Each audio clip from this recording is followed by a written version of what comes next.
ಇಲ್ಲ ಅನುಪತಿ ನಮ್ಮ ಸಾಧ್ಯತೆ ನಾವೆಲ್ಲ ಟ್ಯಾಕಲ್ ಮಾಡ್ಲಿಕ್ಕೆ ಪ್ರಯತ್ನ ಮಾಡೇವ್ರಿ. ಲಾಸ್ಟು ಡಿಸೆಂಬರ್ ಒಳಗೆ ಗುಂಡಿ ಮುಚ್ಚುವಂಥ ರಿಪೇರ್ ಮಾಡುವಂಥ ಕೆಲಸ ಮಾಡಿದ್ದೀವಿ.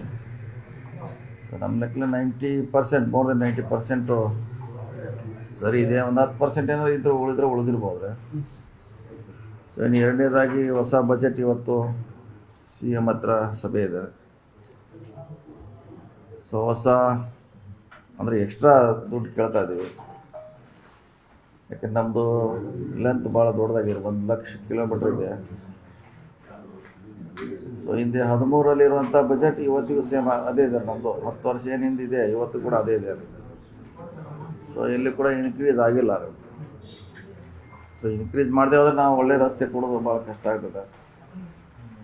ಯಾಕಂದ್ರೆ ಇದು ಯಾವುದೇ ಒಂದು ರಾಜ್ಯ ಸುಧಾರಣೆ ಆಗ್ಬೇಕಾದ್ರೆ ಫಸ್ಟು ನೋಡೋದು ರಸ್ತೆ, ವಿದ್ಯುತ್ತು. ಸೊ ವಿದ್ಯುತ್ ತಂತಿ ಸುಧಾರಣೆ ಭಾಳಷ್ಟು ಆಗಿದೆ ನಮ್ಮ ರಾಜ್ಯದಲ್ಲಿ. ರಸ್ತೆ ಸುಧಾರಣೆಗೂ ಭಾಳ ಅವಶ್ಯಕತೆ ಇದೆ ಈಗ. ಸೊ ಅದಕ್ಕೆ ಜಾಸ್ತಿ ಕೊಡ್ತಾ ಇದ್ದೀವಿ. ಮತ್ತು ಬ್ರಿಡ್ಜಸ್ ತೊಗೊತಾ ಇದ್ದೀವಿ ಮತ್ತೆ ಈ ಸಾರಿ ಕೂಡ. ಕಳೆದ 10 ವರ್ಷಗಳಿಂದ ಬ್ರಿಡ್ಜ್ ನಮ್ಮ ರಾಜ್ಯದಲ್ಲಿ ಆಗಿರಲಿಲ್ಲ. ಕಳೆದ ಸಾರಿ CM ಅವರು ಬ್ರಿಡ್ಜಿಗೆ ನಮ್ಗೆ ದುಡ್ಡು ಕೊಟ್ಟಿದ್ರು. ಇದು ಸಲ ದುಡ್ಡನ್ನು ಬ್ರಿಡ್ಜ್ ಕಂಟಿನ್ಯೂ ಮಾಡ್ತಾ ರಿಕ್ವೆಸ್ಟ್ ಮಾಡ್ತಾ ಇದ್ದೀವಿ. ಮತ್ತು ನಮ್ಮ ಇಲಾಖೆಗೆ ಭಾಳ ಪ್ರಾಮುಖ್ಯತೆ ಒಂದು ಕಾಲು ಸಂಘ ಫುಟ್ ಬ್ರಿಡ್ಜು ಮಲೆನಾಡು ಭಾಗದಲ್ಲಿ 12 ಜಿಲ್ಲೆಗೆ ನಾವು ಬಂದು 2 ವರ್ಷದಲ್ಲಿ ಸುಮಾರು 200ಕ್ಕೂ ಹೆಚ್ಚು ಫುಟ್ ಬ್ರಿಡ್ಜ್ ಮಾಡಿದ್ದೀವಿ. ಈ ಸಾರಿ ಕೂಡ 200 ತಗೊಳ್ಳೋಂಥ ಯೋಜನೆ ಇದೆ ಈ ವರ್ಷ.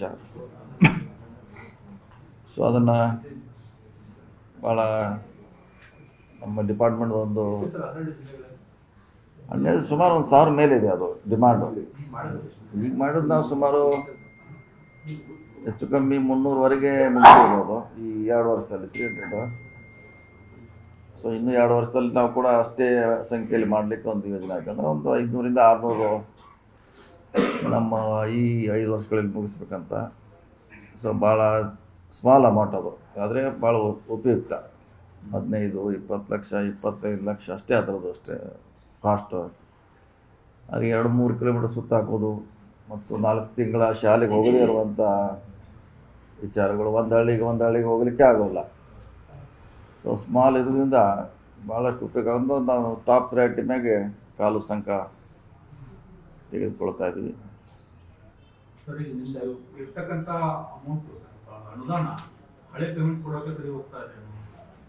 ಇಲ್ಲ ನೋಡಿ, ಇವತ್ತು ಮಾಡಿದ್ರೆ 2 ವರ್ಷ ಬೇಕಾಗ್ತೈತೆ ಅದು ಪೇಮೆಂಟ್ ಮಾಡಲಿಕ್ಕೆ. ಅದು ಇವತ್ತು ಮಾಡಿದ್ದು ಇವತ್ತಾಗೋಲ್ಲ, ಅದು ಡಿಲೇ ಆಗ್ತಾನೆ ಇರ್ತದೆ. ಸೊ ಹೀಗಾಗಿ ಇವತ್ತನ್ನು ನಾವು ಈಗ ಬರುವಂಥ ದುಡ್ಡನ್ನು ಹಳದಕ್ಕೆ ಕೊಡ್ತೀವಿ ನಾವು ಹೆಚ್ಚು. ಅವ್ರಿಗೂ ಕೊಡ್ತೀವಿ, ಇವ್ರಿಗೂ ಕೊಡ್ತೀವಿ. ಅಂದರೆ ಸರಿಯಾಗಿ ಹಂಚಿಕೆ ಮಾಡಿ ಕೊಡ್ತೀವಿ, ಅಂದರೆ ಒಂದೇ ಕಡೆ ಕೊಡೋಲ್ಲ. ಸೊ ಯೂಶ್ವಲಿ ಯಾಕಂದರೆ ಇವತ್ತು ನಾವು ಕೆಲಸ ಆದರೆ 1 ವರ್ಷ ನಂತರ ಬಿಲ್ ಬರೋದು. ಈಗ ಒಂದು ದುಡ್ಡನ್ನು ಹಿಂದಿನವ್ರಿಗೆ ಕೊಡ್ತೀವಿ ನಾವು. ಆ ಥರ ಸಿಸ್ಟಮ್ ಮುಂಚಿನ ಹಂಗೆ ಇದೆ, ಈಗೂ ಕೂಡ ಹಾಗೆ ಇದೆ. ಇಲ್ಲ, ಅದೇ ಇನ್ನೂ ಲೇಟ್ ಆಗ್ತದೆ. ಸುಮಾರು ಇನ್ನೂ 2 ಇಯರ್ಸ್ವರೆಗೆ ಹಾಗೆ ಇನ್ನೂ 2 ವರ್ಷ ಬೇಕು ಅದು ಮಾಡಲಿಕ್ಕೆ. ಕಳೆದ ಬಾರಿ ಸರಿ ಬಜೆಟ್ಗೆ ನೀವು ಕೇಳಿದಷ್ಟು ಅನುದಾನ ಕೊಡ್ತಿರ್ಲಿಲ್ಲ. ಬಜೆಟ್ ಆದ್ಮೇಲೆ ಸರಿ ಹೋಗ್ಬೋದು ಹಣಕಾಸಿನ ಪರಿಸ್ಥಿತಿ, ನೆಕ್ಸ್ಟ್ ಬಜೆಟ್ ನೋಡೋಣ ಅಂತ ಮುಖ್ಯಮಂತ್ರಿಗಳು ಕೂಡ ಹೇಳ್ತಿದ್ರು. ಈಗಲೂ ಸರ್ಕಾರದ ಹಣಕಾಸು ಪರಿಸ್ಥಿತಿ ಹೆಂಗಿದೆ ಸರ್? ಇಂಪ್ರೂವ್ ಆಗ್ತದೆ. ಅನುದಾನ ಕೊಡ್ಲಿಕ್ಕೆ ಆಗ್ತಾ ಇಲ್ಲ. ವರ್ಷ 10% ಅಂತ ಗ್ರೋತ್ ಆಗೇ ಆಗ್ತದೆ. 10% ಗ್ರೋತ್ ಆಗ್ತದೆ. ಹಣ ಜಾಸ್ತಿ ಬಂದೇ ಬರ್ತದೆ. ಲಾಸ್ಟ್ ಟೈಮ್ ನಮಗೂ ಹೇಳಿದ್ರಲ್ಲ, 2,000 ಕೋಟಿ ಬ್ರಿಡ್ಜಸ್ಗೆ ಎಕ್ಸ್ಟ್ರಾ ಕೊಟ್ಟಿದ್ರು. 10 ವರ್ಷದಲ್ಲಿ ಯಾರೂ ಕೊಟ್ಟಿರಲಿಲ್ಲ, ಯಾವ ಸರ್ಕಾರ ಕೂಡ. ಸೊ ಹಿಂದಿನ ಸಾರಿ ಅಪೆಂಡಿಕ್ಸ್ ಇದಲ್ಲಿ ಕೂಡ 4,000 ಕೋಟಿ ಎಕ್ಸ್ಟ್ರಾ ಕೊಟ್ಟಿದ್ರು. ಸೊ ಅದನ್ನು ಈ ಸಲ ಕಂಟಿನ್ಯೂ ಮಾಡುತ್ತಾ ಮತ್ತೆ ರಿಕ್ವೆಸ್ಟ್ ಮಾಡ್ತಾ ಇದ್ದೀವಿ. ಎಕ್ಸ್ಟ್ರಾ ಕೊಟ್ಟಿದ್ದಾರೆ ನಮ್ಮ ಇಲಾಖೆ, 4,000 ಕೋಟಿ ಎಕ್ಸ್ಟ್ರಾ ಕೊಟ್ಟಿದ್ದಾರೆ. ಜಾಸ್ತಿ ಮಾಡಿದ ಹತ್ರ ಇಲ್ಲ ಫಸ್ಟ್ ಹೇಳೋದು. ಸದನ್ನಲ್ಲಿ ಕೂಡ CM ಅವರು ಹೇಳಿದ್ದಾರೆ, ನಾವು ಕೂಡ ಹೇಳಿದ್ದೀವಿ. ಅದು ರೈಟಿಂಗ್ನಲ್ಲೇ ಇದೆ, ಹೆಚ್ಚು ಮಾಡಿ ಹೋಗಿದ್ದಾರೆ. ನಿರ್ಭೀತ, ನಿಷ್ಪಕ್ಷಪಾತ, ವಿಶ್ವಾಸಾರ್ಹ ಸುದ್ದಿಗಳಿಗೆ ಮತ್ತೊಂದು ಹೆಸರಾಗಿರುವಂತ ನ್ಯೂಸ್ 18 ಕನ್ನಡ ಈಗ ಆಪ್ನಲ್ಲೂ ಲಭ್ಯವಿದೆ. ದಯವಿಟ್ಟು ಇಲ್ಲಿರುವ QR ಕೋಡ್ ಅನ್ನ ಸ್ಕ್ಯಾನ್ ಮಾಡಿಕೊಂಡು ಆಪ್ ಅನ್ನ ಡೌನ್ಲೋಡ್ ಮಾಡೋದಕ್ಕೆ ಮರಿಬೇಡಿ. ನಿಮ್ಮ ಬೆಂಬಲ ಹೀಗೆ ಸದಾ ನಮ್ಮೊಂದಿಗಿರಲಿ. ಧನ್ಯವಾದ.